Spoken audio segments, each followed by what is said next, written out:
بسم اللہ الرحمن الرحیم۔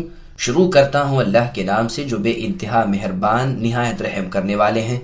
سبح اسم ربك الأعلى الذي خلق فسوى والذي قدر فهدى والذي أخرج المرعى فجعله غثاء أحوى سنقرئك فلا تنسى إلا ما شاء الله إنه يعلم الجهر وما يخفى ونيسرك لليسرى فذكر إن نفعت الذكرى سيذكر من يخشى ويتجنبها الأشقى الذي يصلى النار الكبرى ثم لا يموت فيها ولا يحيا۔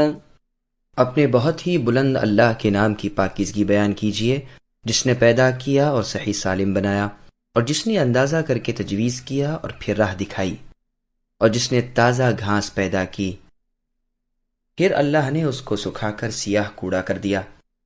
ہم تمہیں پڑھائیں گے پھر تم نہ بھولو گے، مگر جو کچھ اللہ چاہے وہ ظاہر اور پوشیدہ کو جانتے ہیں۔ ہم تمہارے لیے آسانی پیدا کر دیں گے تو تم نصیحت کرتے رہو اگر نصیحت کچھ فائدہ دے۔ ڈرنے والے تو عبرت حاصل کریں گے، ہاں بدبخت لوگ اس سے دور رہ جائیں گے، جو بڑی آگ میں جائیں گے، جہاں پھر نہ وہ مریں گے نہ جئیں گے بلکہ حالت نزع میں پڑے رہیں گے۔ سامعین اب اس سورت کی تفسیر سماعت کیجیے۔ تعارف سورہ۔ اس سورہ کے مکی ہونے کی دلیل یہ حدیث ہے جو صحیح بخاری میں ہے۔ برا بن عازب رضی اللہ عنہ فرماتے ہیں کہ اصحاب رسول صلی اللہ علیہ وسلم میں سب سے پہلے ہمارے پاس مصعب بن عمیر اور ابن ام مکتوم رضی اللہ عنہما آئے، ہمیں قرآن پڑھانا شروع کیا۔ پھر عمار، بلال، سعد بن ابی وقاص رضی اللہ عنہم آئے۔ پھر عمر بن الخطاب رضی اللہ عنہ اپنے ساتھ 20 صحابیوں کو لے کر آئے۔ پھر رسول اللہ صلی اللہ علیہ وسلم تشریف لائے۔ میں نے نہیں دیکھا کہ اہل مدینہ کسی چیز پر اس قدر خوش ہوئے ہوں جیسے اس پر خوش ہوئے، یہاں تک کہ چھوٹے چھوٹے بچے اور نابالغ لڑکے بھی پکار اٹھے کہ یہ ہیں رسول اللہ صلی اللہ علیہ وسلم۔ آپ تشریف لائے، آپ کے آنے سے پہلے ہی میں نے یہ سورہ سبح اسم ربک الاعلی اسی جیسی صورتوں کے ساتھ یاد کر لی تھی۔ بخاری اور مسلم کی حدیث میں ہے کہ نبی صلی اللہ علیہ وسلم نے معاذ رضی اللہ عنہ سے فرمایا کہ تم نے سورہ سبح اسم ربک الاعلی اور والشمس وضحاها واللیل اذا یغشا کے ساتھ نماز کیوں نہ پڑھائی؟ مسند احمد میں مروی ہے کہ محمد صلی اللہ علیہ وسلم سبح اسم ربک الاعلی اور هل اتاک حدیث الغاشیہ عید کی نمازوں میں پڑھا کرتے تھے، اور جمعہ والے دن اگر عید ہوتی تو عید میں اور جمعے میں دونوں میں انہی دونوں صورتوں کو پڑھتے۔ یہ حدیث صحیح مسلم میں بھی ہے، ابو داؤد، ترمذی اور نسائی میں بھی ہے، ابن ماجہ وغیرہ میں بھی مروی ہے۔ مسند احمد میں عائشہ صدیقہ رضی اللہ عنہا سے مروی ہے کہ وتر نماز میں رسول اللہ صلی اللہ علیہ وسلم سبح اسم ربک الاعلی اور قل یا ایھا الکافرون اور قل هو اللہ احد پڑھتے تھے۔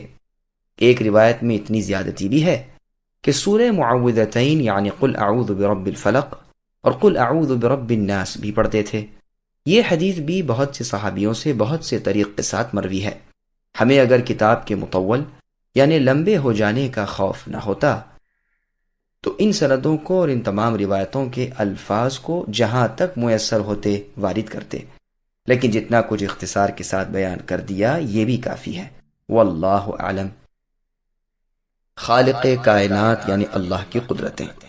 مسند احمد میں ہے کہ عقبہ ابن عامر الجہنی رضی اللہ عنہ فرماتے ہیں کہ جب آیت فسبح بسم ربک العظیم اتری تو رسول اللہ صلی اللہ علیہ وسلم نے فرمایا اسے تم رکوع میں کر لو۔ جب سبح اسم ربک الاعلی اتری تو نبی صلی اللہ علیہ وسلم نے فرمایا اسے اپنے سجدے میں کر لو۔ علی رضی اللہ عنہ سے بھی یہ مروی ہے، ابن عباس رضی اللہ عنہما سے بھی یہ مروی ہے، اور نبی صلی اللہ علیہ وسلم جب لا اقسم بیوم القیامہ پڑھتے اور آخری آیت الیس ذلک بقادر علی ان یحیی الموتى پر پہنچتے تو فرماتے سبحانک وبلا۔ اللہ تعالیٰ یہاں ارشاد فرماتے ہیں اپنے بلندیوں والے پرورش کرنے والے اللہ کے پاک نام کی پاکیزگی اور تسبیح بیان کرو، جنہوں نے تمام مخلوق رچائی اور سب کو اچھی ہیئت بخشی، انسان کو سعادت شقاوت کی رونمائی کی، جانور کو چرنے چگنے وغیرہ کی، جیسے اور جگہ ہے ربنا الذی اعطى كل شيء خلقه ثم هدى، یعنی ہمارے رب وہ ہیں جنہوں نے ہر چیز کو اس کی پیدائش عطا فرمائی پھر رہبری کی۔ آسمان و زمین کی پیدائش، صحیح مسلم کی حدیث میں ہے کہ زمین و آسمان کی پیدائش سے 50,000 سال پہلے اللہ تعالیٰ نے اپنی مخلوق کی تقدیر لکھی۔ اللہ کا عرش پانی پر تھا، جنہوں نے ہر قسم کے نباتات اور کھیت نکالے، پھر ان سرسبز چاروں کو خشک اور سیاہ رنگ کر دیا۔ بعض عارفان کلام عرب نے کہا ہے کہ یہاں بعض الفاظ جو ذکر میں مؤخر ہیں معنی کے لحاظ سے مقدم ہیں، یعنی مطلب یہ ہے کہ جنہوں نے گھاس چارہ سبز رنگ سیاہی مائل پیدا کیا پھر اسے خشک کر دیا۔ گو یہ معنی بھی بن سکتے ہیں لیکن کچھ زیادہ ٹھیک نظر نہیں آتے، کیونکہ مفسرین رحمۃ اللہ علیہم کے اقوال کے خلاف ہیں۔ پھر فرماتے ہیں کہ تمہیں ہم اے محمد ایسا پڑھائیں گے جسے تم بھولو گے نہیں۔ ہاں اگر خود اللہ تعالیٰ کوئی آیت بھلا دینی چاہے تو اور بات ہے۔ امام ابن جریر رحمۃ اللہ علیہ تو اسی مطلب کو پسند کرتے ہیں، اور مطلب اس آیت کا یہ ہے کہ جو قرآن ہم تمہیں اے نبی پڑھاتے ہیں اسے نہ بھولیے۔ ہاں جسے ہم خود منسوخ کر دیں اس کی اور بات ہے۔ اللہ تعالیٰ پر بندوں کے چھپے کھلے اعمال، احوال، عقائد سب ظاہر ہیں۔ ہم تم پر بھلائی کے کام، اچھی باتیں، شرعی امر آسان کر دیں گے، نہ ان میں کجی ہوگی، نہ سختی، نہ جرم ہوگا۔ آپ نصیحت کیجیے اگر نصیحت فائدہ دے۔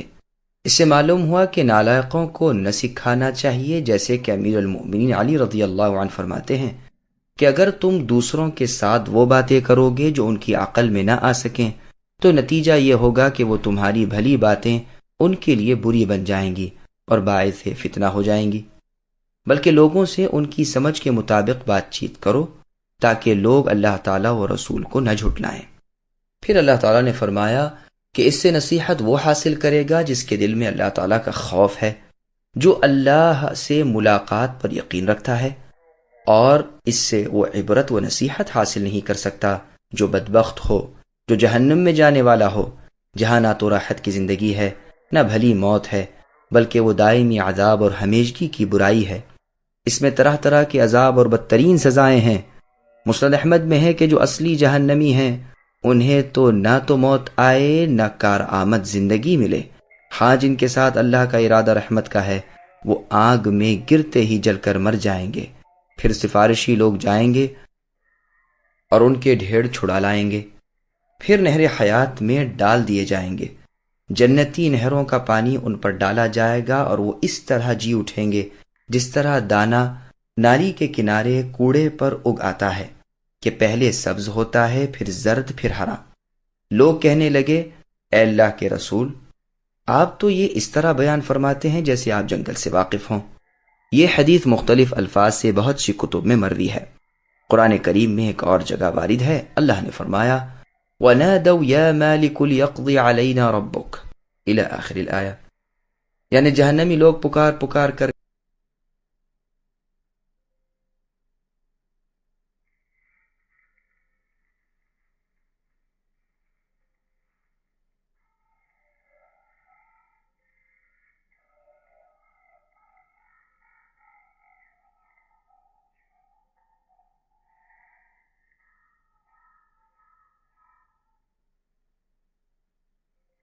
قد أفلح من تزكى وذكر اسم ربه فصلى بل تؤثرون الحياة الدنيا والآخرة خير وأبقى إن هذا لفي الصحف الأولى صحف إبراهيم وموسى۔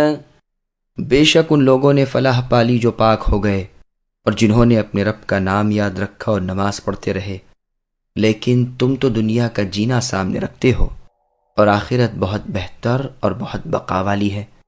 یہ باتیں پہلی کتابوں میں بھی ہیں، یعنی ابراہیم اور موسیٰ علیہ السلام کی کتابوں میں۔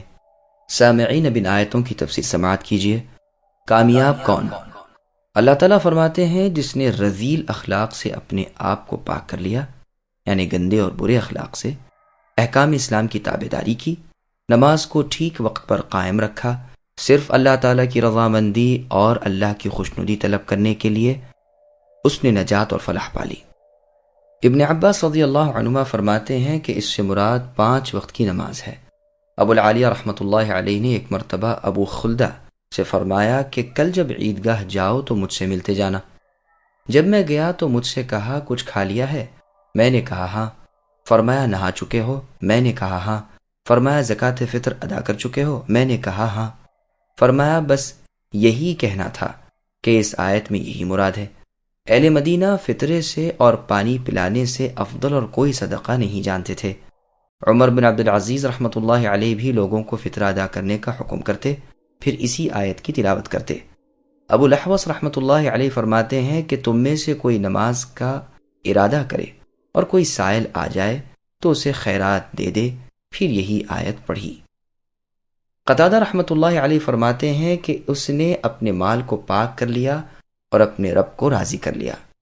پھر اللہ نے ارشاد فرمایا کہ تم دنیا کی زندگی کو آخرت کی زندگی پر ترجیح دے رہے ہو، اور دراصل تمہاری مصلحت، تمہارا نفع اخروی زندگی کو دنیاوی زندگی پر ترجیح دینے میں ہے۔ دنیا ذلیل